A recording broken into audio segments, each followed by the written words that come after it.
Good evening, ladies and gentlemen. I would like to welcome you to our third webinar of the Singapore's Return to Normal series offered by Nuffield Academy.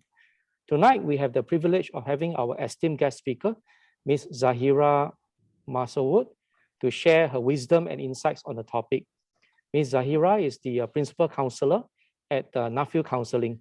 She has a master's degree in professional counselling and works with adults, adolescents, couples, and families on a broad range of mental health conditions such as stress, anxiety, depression, and bipolar disorder. Without further ado, Ms. Zahira, please. Thank you, Ken, for the introduction. A very good evening to those who have joined us here today. I'm Zahira, Principal Counselor and Psychotherapist with Nuffield Counselling. A few notes before we start. This webinar will be recorded, and by request, you can also email to us if you would like to have a copy of it. We have also built in some time for Q&A, so please post your questions in the chat box throughout the presentation and we'll go through it at the end. And you can also share some of your knowledge and experiences in there as well. Okay, so let's begin. Today's topic can be quite selective for some of us. We have all shared one profound experience that we can all relate to. So, although our individual experience can be different from each other, we share a powerful commonality centered around the pandemic as it grows to change around the world. Well, for me, I certainly did not expect it to last all the way till April 2002. But who knows how much further, right? But let's acknowledge things are changing, okay? Given that 75% of the workforce can go back to work, to the office, the wearing of masks is not required outdoors, and you can gather in groups of 10. And I think last but not least, if the recent one would be Singapore nightlife is resuming on April 19 itself. But interestingly, these changes can still stir feelings of stress and anxiety around COVID-19 infections. As most of you may notice, people are still wearing masks outdoors despite the new regulations that is in place. Mask wearing is no longer mandatory outdoors because of the risk of outdoor transmission is significantly lower than anywhere else. Through this, we have discovered that many of us are still wary about the infection rate, and some of us are really anxious to resume life as we know it. At this point, what people really need is validation, that anxiety around COVID-19 is very much present in everything we do. So what we're going to do today is to explore some actual tangible ways to reduce some of these anxieties and taking care of your well-being. Okay, so this is what I'm going to cover today. I really hope we can come out of these 30 minutes with some actual skills and ways to deal with our anxiety on going back to work. If you're able to manage your anxiety better, you're able to help others around you who are going through it, as well as whether it's your colleague or your friend or your neighbor or your family members. Okay, so let's move on to the contents of what we'll be covering today. Here's a quick overview. So the first one would be anxiety and COVID-19, why we're feeling the way we are feeling, okay? And we'll be covering some particular challenges we are facing at work, home, family life, when we go back to work. I'll also certainly talk about tips to reduce anxiety and how we can build a care community within our workplace by having supportive conversations, such as being open and understanding that everyone has their own way of dealing with their stress and anxiety. All right, and I'll also be touching on how to connect with kindness and how it will be beneficial to coping with your own anxiety. And lastly, I'll discuss on 5 ways to well-being that helps mitigate any kind of anxiety in the long run. So throughout these, I will not be looking at the chat box while I'm talking, probably because I'll be really distracted. But Ken will be monitoring and will be flagging out some of the really important questions that we can address during our 15 minutes Q&A at the end. All right, so without further ado, let's begin. The first one is anxiety and COVID-19. As we all have collectively adapted to these disruptive effects of the pandemic, we certainly have evolved our behaviors in life and at work to adapt and thrive. For those who are fortunate enough to not lose their jobs, or worse, they undoubtedly have to make significant changes on how they can accomplish their work in order to stay productive and competitive in this new operating environment, right? So I can imagine how tough these can be in order to like flex new muscles and be comfortable in it. And this can be increasingly stressful for most of us. The difficulty with COVID-19 is still the threat, and it's still very much present. So the concern of managing and maintaining good mental health and physical health overall is crucial, okay? So although Singapore has the highest vaccination rate in the world, the work world is beginning to think about other possibilities to expand and utilize at the maximum possible. So at this point, there are many questions rather than definitive answers. Some of the questions we might have is that what kind of expectations will my employer have of me? Is there any kind of flexibility around it?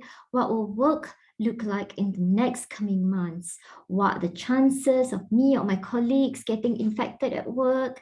What are the types of measures in place that we can all stay safe?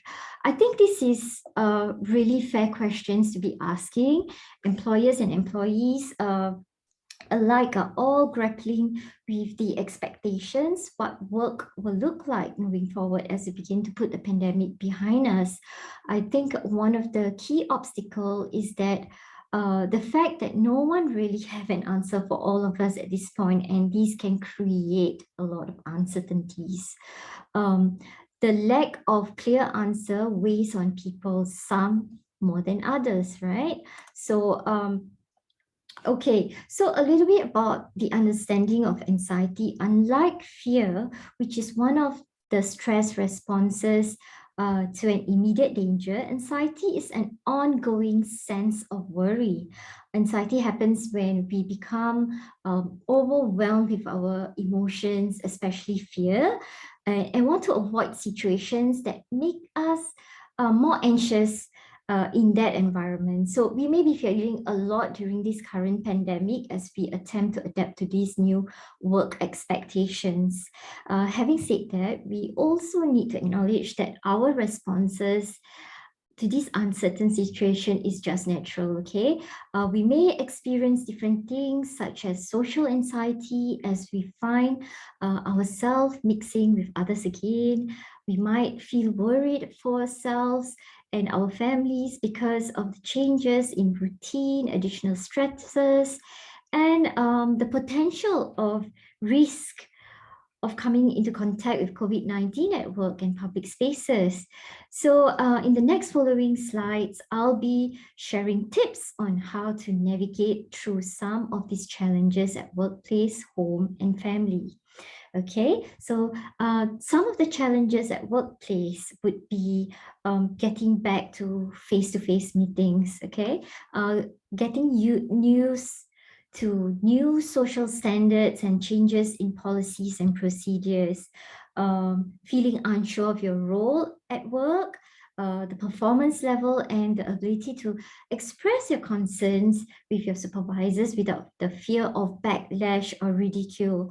The other one I would think is that worrying about physical distance and what to do if others are not keeping that distance. I know like all of us are like getting really excited about intermingling, but these are really common fears that most of the employees are facing. And I think the last one would be being back to work. We are more tired than usual due to traveling for work again, socializing, and so on. So these are some of the challenges. And there are so many other challenges which I won't be touching upon here because I felt that these are the most commonly things that is addressed with anxiety at workplace. Okay, so some of the tips for the first one would be for face-to-face meetings. Tips that can reduce the anxiety for face-to-face meeting is take some time to get familiar with the changes, right? Discuss and agree with colleagues on how to conduct meetings. Take some time before and after meeting to ground and center yourself by doing some breathing exercises or just grounding yourself and being in a safe space. Okay, this will help reduce stress and anxiety. Discuss the impact of changes with your management and colleagues to help you come into terms with the new situation. All right, so the next one would be feeling unsure of your role.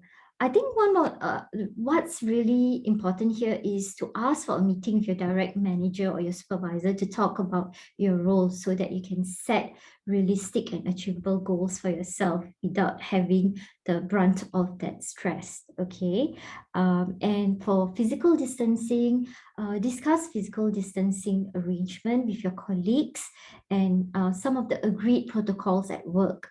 Review how well this is working for the team or even at team meetings. It's okay to take breaks if you feel overwhelmed and step away from situations that is uncomfortable or put you at risk. Okay, so it is okay to be doing that. And lastly, I would say that for that part where you will be feeling more tired than usual, I know working from home is just as tired as well. But going back to work and getting used to it again is definitely going to take a toll on you. So give yourself extra time for tasks or activities. Remember that being extra tired is a normal response to a stressful situation like this. So what's good is that you can practice mindfulness and have a set of new routines that would help you, get back to the work environment. Okay, so the next slides we will discuss challenges at home and with family. So the first one would be coping with the impact of changes on my family. Would be less time together, feeling more tired and stressed when at home because you need to balance, your family members and you need to balance work and stuff like that. So it is going to take a toll on you. And the next one would be bringing the germs home and making family members ill. I think a lot of people are concerned about this, and this can be, really stressful for a lot of us. And I think one of the most important things when we are off to work is that our children will get anxious without us being around too. So speaking with children about anxiety and what they are feeling is definitely important, and one of the challenges that a lot of people are facing right now. And lastly, how family members are coping with these changes, the way they are responding or reacting towards the changes. So for the first one, tips to reduce anxiety at home would be for family time. You can discuss concerns with family and agree on practical steps to take, such as safety measures or whether your work environment is safe for you, what are the things that is in place, the safety measures at work. You can also discuss your working hours and plan time off. I think what is good is that plan some fun activities together. So you can set aside, say, evening time where you are winding down with the family, read a book to your children, or spending some quality time over dinner, to talk about to talk about your day, or to talk about important events of the day. Okay, talk to talk to your family, adults and kids alike. Listen to their concerns, and answer questions and share facts that is available out there. Let them know that it is okay to feel fearful, upset, or concerned. All right. So the next one would be spreading germs at home. Okay, I think by now all of us know how to take care of our hygiene, and we need to learn how to protect yourself and your family. Be prepared of having a supply of whether it's hand sanitizer or face coverings, or anything that will make them feel safe and comfortable at home, or just taking a shower when you reach home as the first step of trying to prevent germs from spreading. So follow hygiene measures such as washing hands even regularly upon returning home, and share your concerns with your family so that they can support to reduce the risk too for those who are going out to work and going to school. Okay, and anxiety in children would be ask children what they are worried about, identifying with their feelings and what is their world like from their view. Invite them to come up with solutions while guiding them in line with public health guidelines.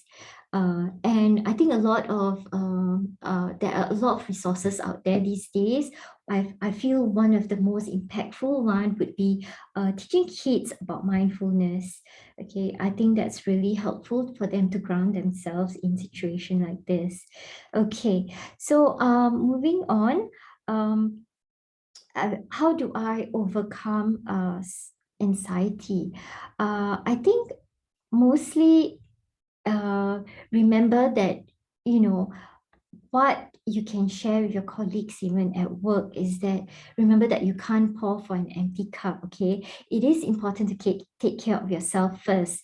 As we move through this, it is important to be aware that everyone is impacted by the pandemic in different ways. Now more than ever, it is important to show compassion, as we don't know what others are going through for the over the last year or so. Leading by example is a great way to encourage other people. So focus on what is inside our control, not on the things that we can't control. Example, maintaining good hygiene and being mindful on doing our part to minimize physical contact with others by following the regulations at work.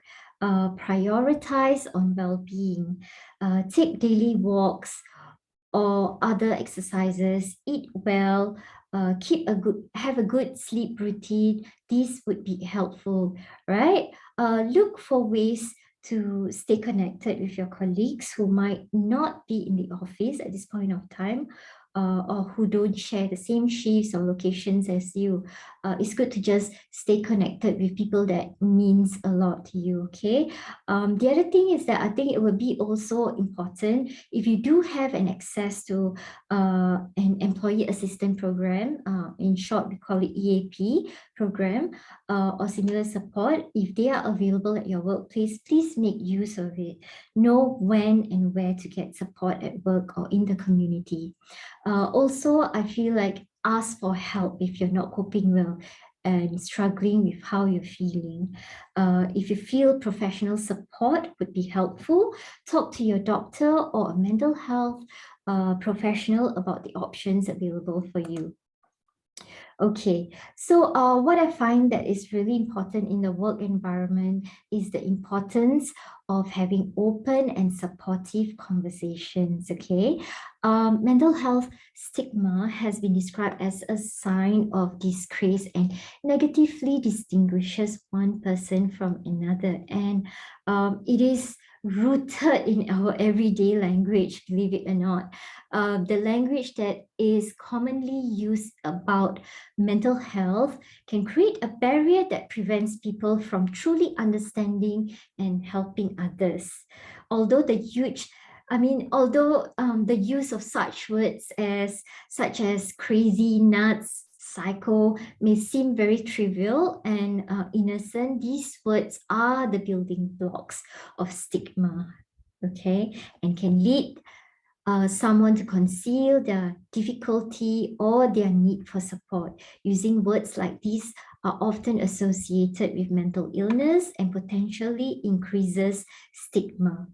Okay, so the language we use can have a big impact when people are anxious, uh, and language becomes more important than ever in such situation. However, it is possible to have conversations that can have the same meaning and tone without stigmatizing language. So there are such things such as some people around you may be struggling, some may be struggling with mental health difficulty, and some may be experiencing a mental health challenge for the first time in their life. So it's really good to be mindful, okay? While it may feel okay to have conversations like, example, isn't this whole COVID thing just so crazy?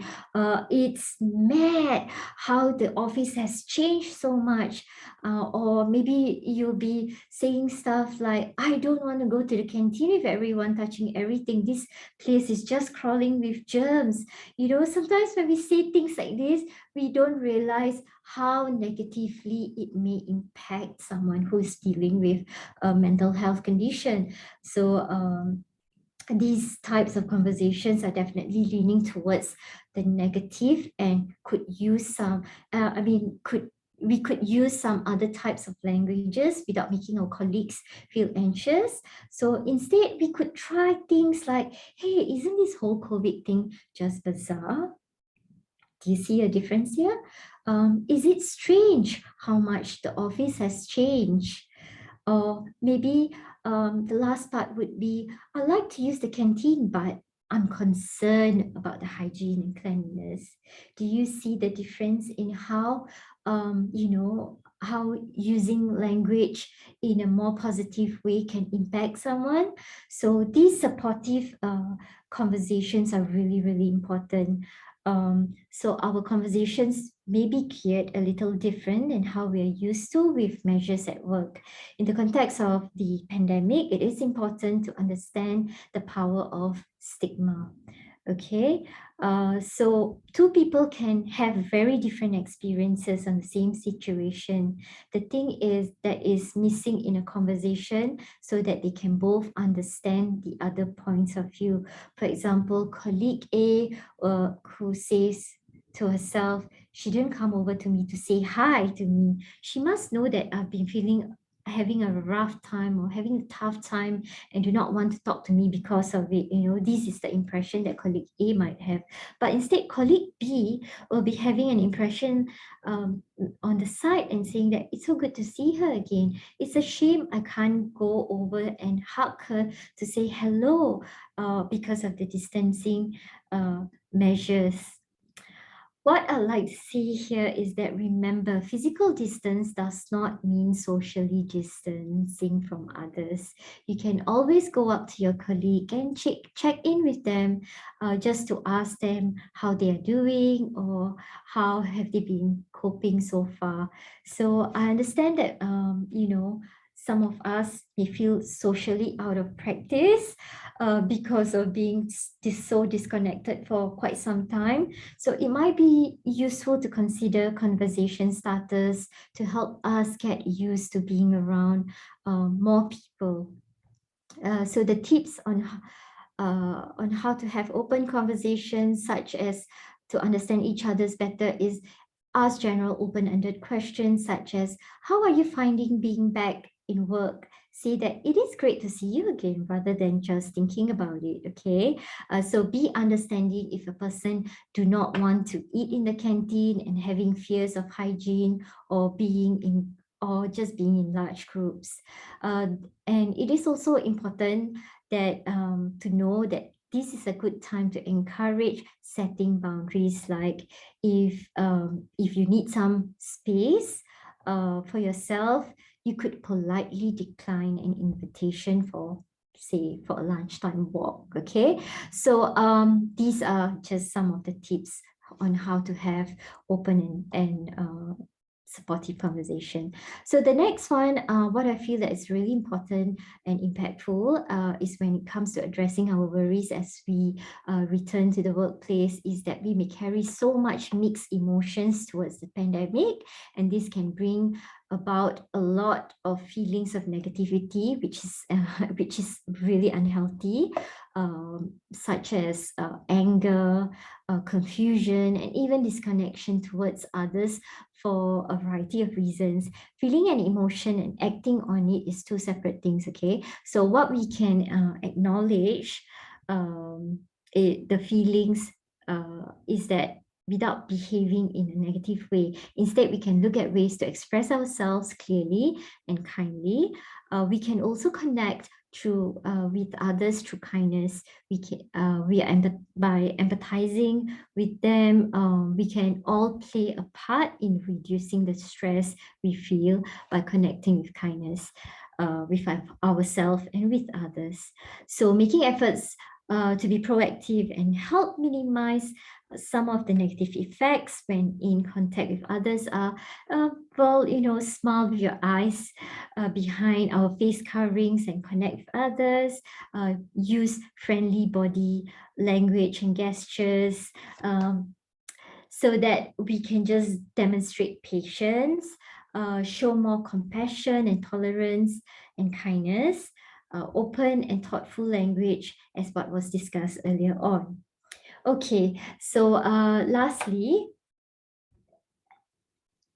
I feel in order for us to all stay mentally fit and to help others around you, firstly, you really need to take care of yourself. You can't pour from an empty cup, okay? So 5 ways of well-being explains the 5 types of behaviors or everyday things people can do, or ideally we should all do, to help ourselves to stay emotionally, socially, spiritually, and psychologically healthy. So the 5 ways of well-being are simple, evidence-based actions you can do every day just to feel good and function well. You can Google for these resources online on 5 ways of well-being. Okay, the first one is that the evidence really shows that happier people can add 7 to 5 years. I'm sorry, 7.5 years to their life. Okay, it can extend the longevity of your life. That each of these 5 ways has been shown to improve personal sense of well-being across the lifespan and regardless of any starting point of mental health. The higher the level of well-being, the more likely it is for a person to stay in their jobs or have a full-time education. So the first one would be to connect with people around you. Whether it's friends, relatives, co-workers, neighbors you haven't spoken to in a while, or try to make new connections where possible. Friendship is one of the highest positive correlations with self-rated happiness. People who are in strongest social relationship have 50% increased likelihood of survival from conditions such as coronary vascular diseases and cancers. Okay, so the magnitude of having good social relationship is comparable with quitting smoking, and it exceeds many well-known risk factors of mortality, for example, obesity or physical inactivity. The most significant difference between those with mental ill health and those without is social participation, okay? So it's good to be connected. The next one would be active. Do anything you can to just stay active. Try a new class in the gym, go for walks, instead of taking the bus, try gardening, dancing, cycling, painting, anything that brings you joy, that you can choose and that depends on your, of course, it depends on your mobility and fitness levels as well, in terms of like joining a class to stay fit. Okay, so regular physical activities result in greater sense of well-being, stress reduction, lower rates of anxiety, and also protects against depression. All right. And the next one would be aware. Take some time to look around you, notice changes in the world around you, the passing of the seasons. Be aware of your feelings and reflect on your experiences. Be present in the here and now. So being in a state of mindfulness predicts positive mental well-being. So it's good to look up into things like how to work on mindfulness, because mindfulness definitely grounds you to and helps you calm your nerves as well at the same time. The next one would be keep learning. Always try something new, a new hobby, a new language course. Take on a different responsibility at work, or set yourself a challenge each day that you enjoy achieving. Adult learning has been correlated with positive effects on well-being, reports of life satisfaction, optimism, and efficacy. Okay, so the synergy between well-being and keeping an active brain is that, especially for older people who report higher levels of well-being when they start doing things like, even trying to even do stuff like Sudoku, and just challenging their minds every day. Okay, so give the last one would be give or help others. Do one good deed every day. Smile at passerby, saying hello to your bus uncle or your cab uncle, or just saying hello to your neighbors. Make someone a cup of tea, join a community a group or volunteer group. Just doing something good for someone can be beneficial to your mental health. We can all do our best to develop helpful ways to deal with our stresses and anxiety, so that we can bring the best of ourselves to our relationship with others. Okay, so thoughtful gestures and random acts of kindness are relevant more now than ever. Okay, so I guess everyone has everyone has a way of dealing with their stress and anxiety. The courage to change things you can by using this active conscious process will help you better deal with these feelings. I really hope this webinar has shared some insights to these challenges and potentially help you overcome some of the anxieties on going back to work. With that, here is my contact. You can email me or reach out to us at our website, or email to me directly, or even drop us a line if you have any questions. Okay, so let's get on to our Q&A. So let's see here.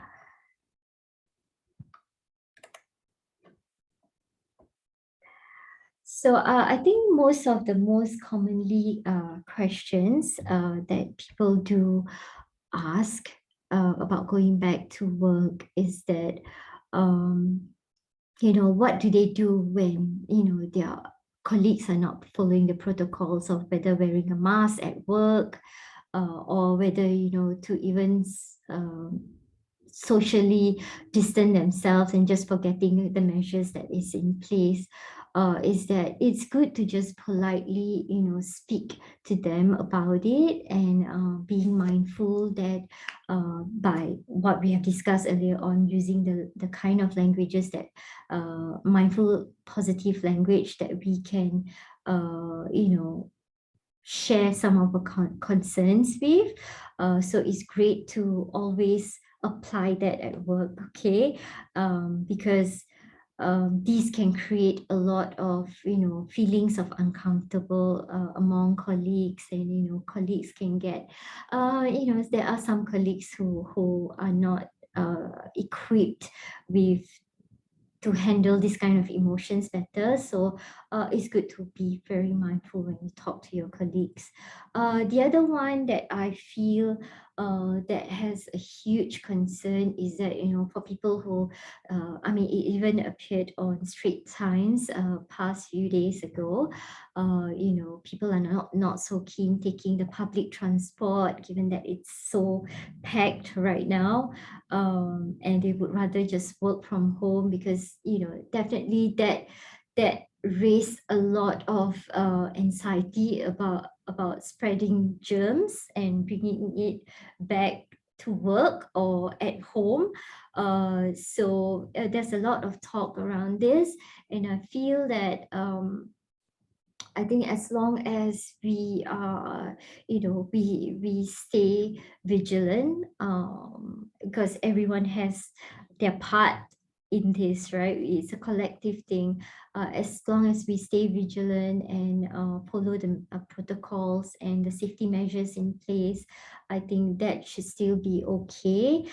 If you're still uncomfortable about, being in a full pack train, maybe discuss with some colleagues on how to, you know, how to carpool together to work and things like that. I think this would help, help address some of those concerns.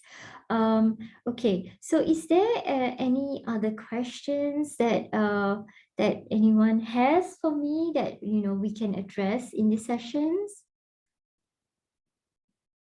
You can leave your questions in the chat box if you don't feel comfortable, talking on the mic.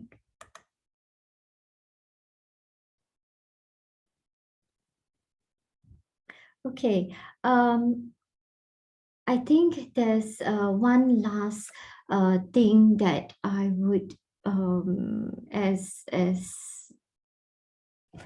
before we part in this webinar, I would like to encourage everyone who is definitely battling with any kind of mental health challenges, whether at work, at home, or their own personal struggles, is that if you feel like you're not coping well, it's always good to reach out to a mental health professional, whether it's your doctor, speak to your doctor, or speak to your supervisor or your managers on how to reach out and get help. It's really important. We do offer EAP services in our field as well, and these EAP services is something that you can discuss to have in place at work, because most workplaces are encouraging EAP services for their employees. So do talk to your managers about this if you do need that help, okay? Because EAP services are centered especially to help employees who are struggling with any kind of issues. And the other thing what we do at Nuffield here is that we do all sorts of counseling pertaining to mental health. We do work with couples who are struggling in their relationship as well, parental issues as well. So feel free to drop us any questions you have with regards to any kind of struggles that you're facing, and we will definitely get back to you on these these issues that you might have. Okay, so I feel that we have now come to the end of our sessions. If there's any other questions that you would like to ask me at this point, please feel free before we end.